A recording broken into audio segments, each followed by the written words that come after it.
started off by saying that you're teaching from the specification and your teaching is guided by the 39 learning outcomes and obviously guided by the specification as a whole. Your teaching is also guided by the guidelines that we've got for the classroom-based assessments. But when it comes to third year, when it comes to an examination year, and particularly I think when after December your students have submitted their 2 texts for the collection of texts, every teacher will be looking with a very keen eye on the examination papers. Now, what we've got to date are 3 sample papers. So obviously, as a team, and as we worked as a subject department planning what we would put into book 2, we looked at those sample papers. When we looked at the sample papers, we thought, well, what is being asked? And think about it this way. Up to now, the student had a terminal written examination that went on for quite some time, full morning and a full afternoon. What have we got now in that terminal written examination? We have 2 hours. So 2-hour examination, very different kind of format. One big shift is the extended piece of writing, the speech, the short story, the essay, the thoughtful essay, the debate. That's all now in the collection of texts. Where a student writes something at great length, takes some time over it, it's in the collection of texts. It can't be there in the 2-hour exam. The 2-hour exam is based on a selection of those final asterisked 23 learning outcomes. So we looked very closely at those and we thought, well, what conclusions are we going to draw here? What are the teaching implications for what we see? Now, I'm sure you've looked at those exam papers and you've seen that one thing is very clear, and that is that students need to know the discourse of each genre. Students, for example, in this exam paper, in sample 2, got some very close interrogation of the word soliloquy, monologue, style, content, openings and closings. So we looked at this and we thought, oh yeah, backdrop. They've got to know quite a bit about stagecraft. And we looked at this and we saw soliloquy and monologue. So in our drama chapter,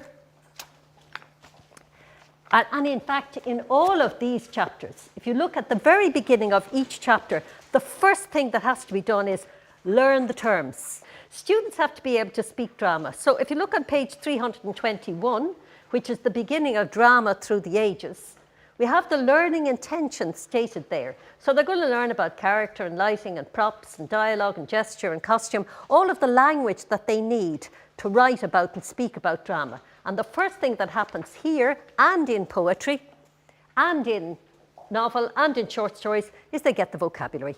So they've got a closed test at the very beginning that gives them the vocabulary that they need for the rest of the chapter.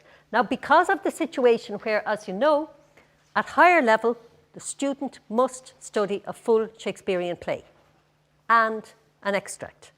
At ordinary level, the student must study a full play, it need not be Shakespeare, and an extract. And the extract may be taken from any play. It doesn't have to be from the prescribed list. So we bore that in mind, and that's why you'll find this drama in 2 sections, section 1 and section 2. Section 2 is Shakespeare. You can see lots of things here about stagecraft as you look through. Lots and lots of stage designs, old favourites like The Field, new favourites like Billy Elliot. And then when we come to Shakespeare, quite a lot on the language of Shakespeare, the do you speak Shakespeare, the Shakespearean insults, all of the things that people enjoy, because what I always felt when I'm teaching Shakespeare is I want them at the end to realise what Ben Jonson said, he was not of an age, but for all time.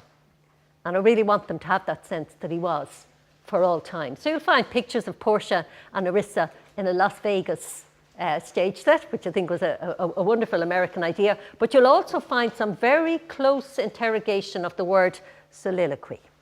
Obviously, they need terms like soliloquy. They need to be able to write about soliloquy. So we've taken 3. The marvellous Jacques from As You Like It, All the Words of Stage, The 7 Ages of Man, great favourite. We also took Julius Caesar, Mark Antony from Julius Caesar. And of course, because so many people go with Romeo and Juliet is there as well. And you'll find there what we've done is what we've done throughout these genre chapters, which is exam focus. So exam focus, sample answers, showing the student, you know, we've got to show them what we expect from them. And that's what you'll find as we go through the genre chapters. So if you look at this one, this is an example that we've got. This is our explanation of the requirement. One full drama and one extract may be chosen from outside the prescribed text, but must study a Shakespearean drama. And that's why we have the two parts. So coming to